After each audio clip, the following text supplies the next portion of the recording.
नमस्कार, जय माता दी। ओम नमः सवित्रे जगदेक चक्षुषे जगत प्रसूति स्थितिनाश हेतवे त्रयीमयाया त्रिगुणात्म धारिणे विरंचि नारायण शंकरात्मने नमः। ओम घृणी सूर्याय नमः। आप सभी का दिव्यव्रत ज्ञान चैनल में बहुत बहुत हार्दिक स्वागत है। सूर्य देव का मिथुन राशि गोचर, यानी कि मिथुन राशि में पूरी एक माह गोचर करेंगे और इसके बाद कर्क राशि में गोचर करेंगे। तो मकर राशि से लेकर मिथुन राशि तक सूर्य उत्तरायण होते हैं, यानी कि सूर्य दिग्बली होते हैं, बलवान होते हैं। और बलवान सूर्य का मिथुन राशि के अंदर गोचर होने का मतलब अंतिम पड़ाव। जैसे ही सूर्यदेव कर्क राशि में गोचर करेंगे तो सूर्य दक्षिणायन हो जाएंगे, यानी कि सूर्य का निर्बल होना। इसको यदि सीधी भाषा में कहें तो जैसे सूर्य जब उत्तरायण होते हैं तो दिन बड़ा होता है, और जब सूर्य दक्षिणायन होते हैं तो रात्रि बड़ी होने लगती है। सूर्य का बलाबल हमारे जीवन में इसलिए भी महत्वपूर्ण हो जाता है क्योंकि हम जो भी अपने जीवन में साहसिक निर्णय करते हैं वो सूर्य के माध्यम से ही हमें साहस प्राप्त होता है। इस संपूर्ण चराचर जगत में जितने भी प्राणी हैं उन सभी प्राणियों की जो आत्मा है उसका आधिपत्य सूर्य देव को प्राप्त है। सूर्य नवग्रहों में राजा ग्रह हैं और इस पूरे यूनिवर्सल में सबसे पावरफुल प्लैनेट सूर्य ग्रह को कहा जा सकता है, क्योंकि सूर्य ही प्रकाश और अंधकार के एक तरह से कारक बनते हैं। सूर्य हमारे जीवन में यदि कमजोर हो जाएं तो कई बार व्यक्ति बहुत विद्वान होने के बाद भी उस व्यक्ति को सम्मान नहीं मिलता है। व्यक्ति के हड्डियां, शरीर के अंदर जो हड्डी होती है, अस्थियां जो होती हैं वो बिल्कुल कमजोर होते हैं, और बार बार ऐसे व्यक्ति के जो अच्छे करने पर भी उसको श्रेय नहीं मिलता है, थैंक यू नहीं बोला जाता है, क्योंकि सूर्य निर्बल है, चेहरे में तेज नहीं होता है। और जिनका सूर्य बलवान होता है तो उनकी चेहरे के अंदर एक चमक होती है जिसे आप ब्रह्म वर्चस्व कह सकते हैं। ऐसी कभी भी कोई भी परिस्थिति यदि आपको अपने जीवन में महसूस करते हैं, आपको लगता है कि आपको सम्मान नहीं मिल रहा है या फिर आपको धन्यवाद नहीं किया जाता है, आप लोगों की बहुत सेवा करते हैं पर फिर भी आपको कोई धन्यवाद नहीं कहता है, तो निश्चित रूप से आप समझिए कि सूर्य का आपके जीवन पर नकारात्मक प्रभाव है। अब नकारात्मक सूर्य को बलवान कैसे करें, उसके लिए आप या तो आदित्य हृदय स्तोत्र का पाठ करें या फिर गायत्री मंत्र का जप करें और अपने पिता से अच्छे संबंध बनाए रखें। संबंध में यदि किसी तरह कोई कमी है, उस संबंध के अंदर जो कमी है उस कमी को तुरंत ही आपको दूर करनी चाहिए। सूर्य मिथुन राशि में गोचर करेंगे। सभी 12 राशियों का राशिफल आपको बताएंगे आपके जन्म राशि के आधार पर। चैनल में यदि पहली बार आप जुड़ रहे हैं तो हमारे चैनल को आप सब्सक्राइब जरूर करें, बेल आइकॉन बटन को प्रेस कर दें ताकि नए कार्यक्रमों का आपको नोटिफिकेशन मिल सके। हम और आप जैसे ही हमारे चैनल में हम नई वीडियो अपलोड करते हैं वो आप तक नोटिफिकेशन पहुंचे और आप नए कार्यक्रम का सीधा तुरंत आनंद ले सकें। अब हमारे इस खास कार्यक्रम में हम सभी 12 राशियों का विस्तार से आपको विश्लेषण बताएंगे इस चार्ट के माध्यम से। ये चार्ट हमारा 15 जून 2023 तारीख के अंदर, यानी कि 15 जून के अंदर जो ग्रह स्थिति है उसके आधार पर हम आपको आपके राशि का फलादेश बताएंगे, सूर्य कुंडली का फल बताएंगे, सूर्य देव का गोचर आपके जीवन में किस तरह का अगले 1 महीने तक फल देने वाला है। इस चार्ट को अच्छे से समझ लें। सबसे पहले बात करेंगे मेष राशि की। मेष राशि वाले जातकों के लिए सूर्य जो है बेहद सकारात्मक कारक ग्रह बन जाते हैं, पंचमेश होते हैं। और मिथुन राशि में जब गोचर करेंगे तो पराक्रम में गोचर हो जाएगा। तीसरे घर में सूर्य, मंगल, शनि, राहु, ये अपने आप में एक राजयोग बनाते हैं। यानी कि मेष राशि वाले जातकों के जीवन में एक नए तरीके की पराक्रम ऊर्जा आपके जीवन में एक्टिवेट होगा। आत्मबली होंगे और आपका आत्मबल ही आपके तमाम रुके हुए कार्यों को बनाने में आपको सहयोग करेगा। नए अपॉर्चुनिटी की आप उम्मीद कर रहे थे, कुछ नए कार्य क्षेत्र के अंदर आप आगे बढ़ के काम करना चाहते थे, कुछ नए तरीके के व्यापार को आप स्टार्टअप करना चाहते थे, तो ये सूर्य देव का गोचर, सूर्य ग्रह का गोचर आपके जीवन में आपके सभी प्रकार की उम्मीदों के अंदर समझिए कि खरा उतरने वाला समय साबित होगा। भाग्योदय का आपको मार्ग प्राप्त होगा। प्रशासनिक पदों में आप पहुंचना चाहते हैं, गवर्नमेंट जॉब चाहते हैं, तो सूर्य का इसी तरह का जो मोमेंटम होता है, गोचर होता है, वही समय हमारे लिए दरअसल बेनिफिशियल हो जाता है, लाभदायक हो जाता है। बस ध्यान आपको रखना है, पिता के साथ आपको अपने संबंध यानी कि पिता पुत्र के संबंध में पिता के भावनाओं का पूरा सम्मान आपको रखना होगा। और यदि मेष लग्न भी है तो सूर्य ग्रह की प्रसन्नतार्थ आप एक माणिक्य रत्न का प्रयोग भी आप कर सकते हैं। वृषभ राशि, वृषभ राशि वाले जातकों के लिए सूर्य देव का गोचर द्वितीयस्थ होगा। दूसरा जो घर होता है वो मारक स्थान होता है। चौथे घर का स्वामी दूसरे घर में जब गोचर करे तो ऐसी स्थिति में कई बार आप कुछ ऐसी गलतियां करते हैं जिससे आपको धन हानि की दिक्कत हो सकती है। कुछ ऐसी गलतियां होती हैं जिससे आपको शारीरिक कष्ट हो सकता है। और वाणी में सूर्य का गोचर होने के कारण आपको थोड़े से आपको अपने वाणी के अंदर भी संतुलन का अभाव हो सकता है। यानी कि जो बात आप कर रहे हैं उसकी ज़रूरत है या नहीं है, उसे आपको समझना होगा। बहुत ही सोच समझ करके बात करना होगा, अन्यथा बढ़िया खासा जो काम चल रहा है उसमें भी एक रुकावट का आपको सामना करना पड़ सकता है। बैंक बैलेंस को यथावत बनाए रखना 15 जून से 17 जुलाई के मध्य, ये आपकी बड़ी जिम्मेदारी बन जाती है। इस समय अवधि में भूमि, भवन, वाहन, प्रॉपर्टी से संबंधित कोई भी बड़ा निर्णय बहुत सोच समझ करके ही आपको करना होगा, क्योंकि सूर्य बल थोड़ा सा आपका कमजोर हो जाएगा। निर्बल सूर्य के अंदर जब हम कोई बड़ा निर्णय लेते हैं तो वो निर्णय हमारा कई बार गलत चला जाता है। तो इसीलिए सूर्य के बल को अपने जीवन में आपको सही तरीके से एक्टिवेट करना आपका परम कर्तव्य हो जाता है।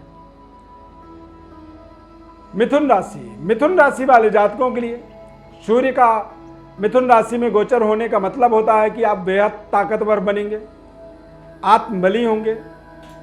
सूर्य का प्रथम भाव में गोचर होने का मतलब होता है कि कहते हैं कि भूमि, भवन, वाहन, बड़ी उपलब्धि जो हमारे जीवन में होती हैं, हमारे जीवन के अंदर हमारा अपना घर बन जाना, गवर्नमेंट जॉब लग जाना और अपनी वाहन की प्राप्ति हो जाना, इस तरह की तमाम उपलब्धियां आपको इस पूरे एक माह में अपने जीवन में टारगेट करना है। जब हम कोई चीज़ चाहते हैं तभी हमें वो मिलता है, तो आपको सोचना है, समझना है।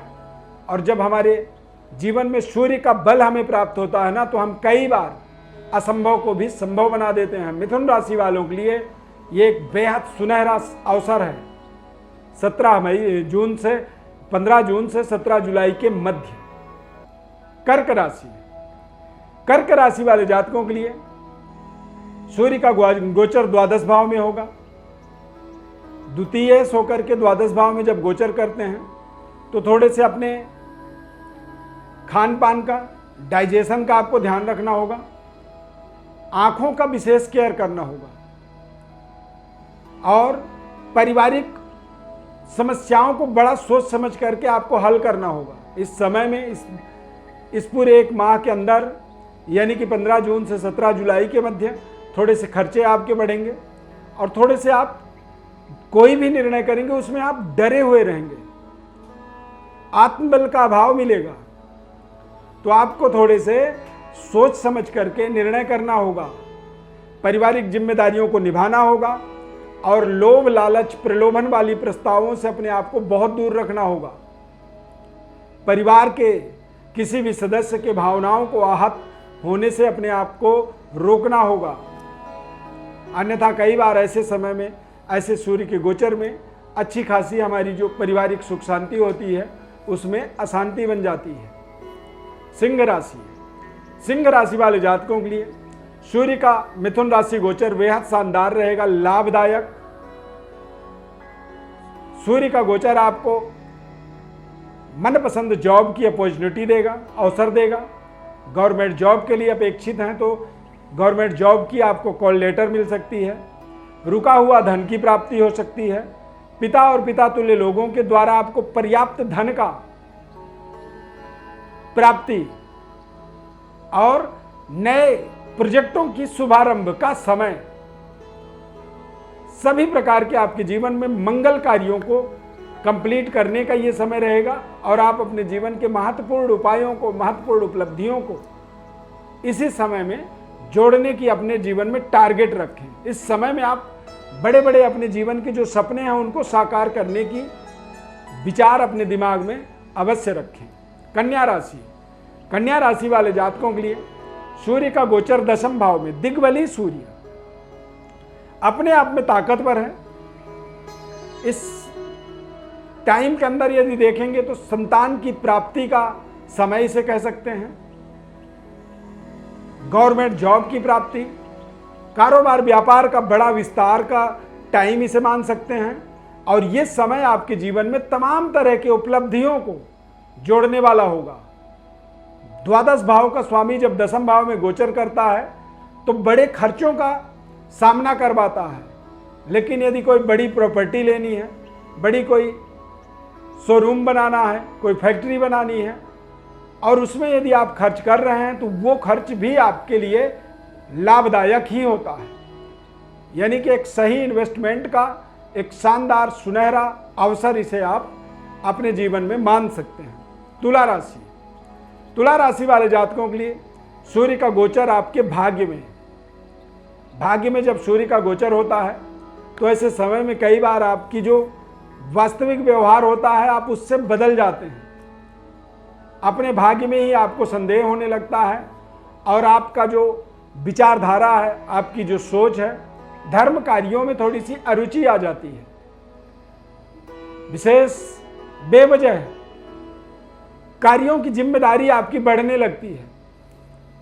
परंतु सूर्य का जो गोचर है भाग्य के उदय का आपको अवसर देगा। पिता और पिता तुल्य कोई ना कोई ऐसा व्यक्ति इस पूरे एक माह के अंदर आपके जीवन में कुछ बड़ी उपलब्धियों से आपको जोड़ने में विशेष सहयोग करने वाला है। तो आप किसी भी व्यक्ति के भावनाओं को बड़े शांतिपूर्वक पूरे एक महीने तक समझें कि दरअसल वो चाहते क्या हैं। कई बार हम अति आत्मबली होकर के सामने वाले की बात को तवज्जो नहीं देते हैं, यानी कि उनके बातों को हम समझना नहीं चाहते हैं। परंतु यदि उनकी बात को हम पूरी तरह से शालीनता से समझ लें तो वही हमारे जीवन का सबसे बड़ा यू टर्न बन जाता है। लाभदायक है, संघर्ष भी करना पड़ेगा और सही अवसर का आपको इंतजार करना होगा। वृश्चिक राशि, वृश्चिक राशि वाले जातकों के लिए सूर्य देव का 8वें भाव में गोचर होना, 8वें भाव में सूर्यदेव के गोचर से आपको अपने कारोबार व्यापार का थोड़ा सा सावधानी रखना होगा। व्यापारिक अनावश्यक तनाव दिक्कत बनने का कारण प्रशासन हो सकता है, सरकार।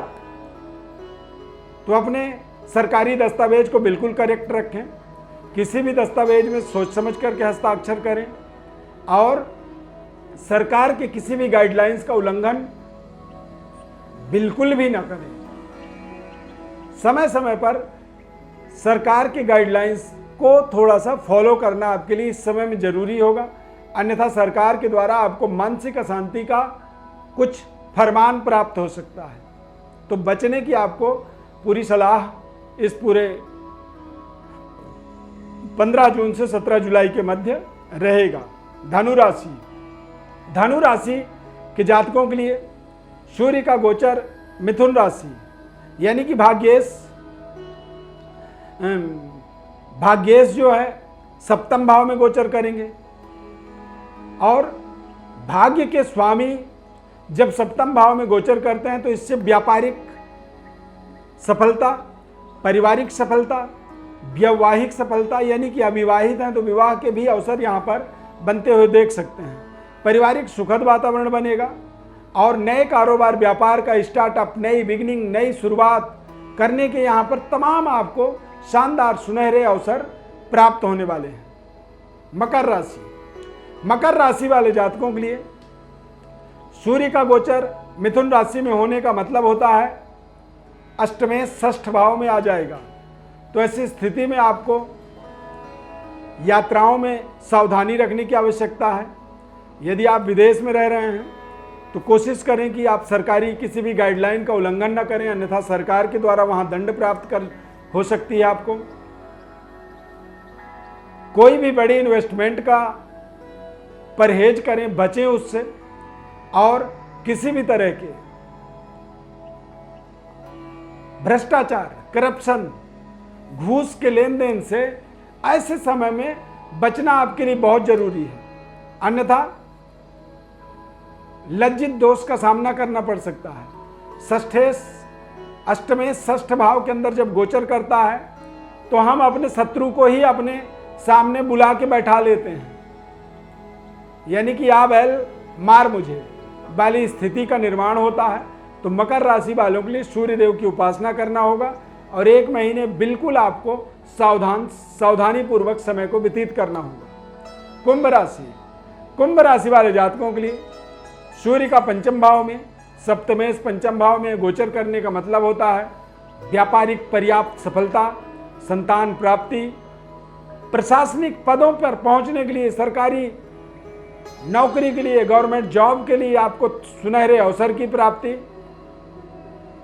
संतान के द्वारा कुछ बड़ी उपलब्धि जुड़ने से आपको विशेष मान सम्मान की प्राप्ति, और लगातार पूरा 1 महीना ये समय 15 जून से 17 जुलाई तक बेस्ट परफॉर्म करने का आपके जीवन का एक सुनहरा अवसर ये बन के आ रहा है।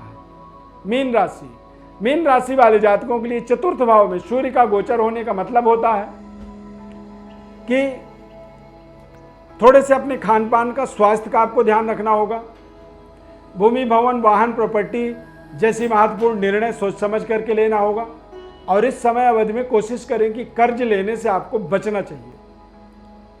स्वास्थ्य का अपने ध्यान रखना होगा और सावधानी पूर्वक थोड़ी सी आपको निर्णय लेने होंगे। दस्तावेजों पर किसी भी तरह का जो हस्ताक्षर हम करते हैं तो जब तक पूरी तरह से उसे पढ़े ना, समझे ना, तब तक उस पर कोई भी हस्ताक्षर नहीं करनी चाहिए। कोशिश करें कि इस पूरे 1 माह के अंदर, यानी कि 15 जून से 17 जुलाई के मध्य, आप पुराने कर्जों का निपटारा करें, उन्हें आप ज़्यादा से ज़्यादा कम करें अपने जीवन में। अपनी लायबिलिटीज को थोड़ी सी कम करने की आपको प्रयास करना है। सूर्य की आराधना आपके लिए बहुत ही जरूरी हो जाता है।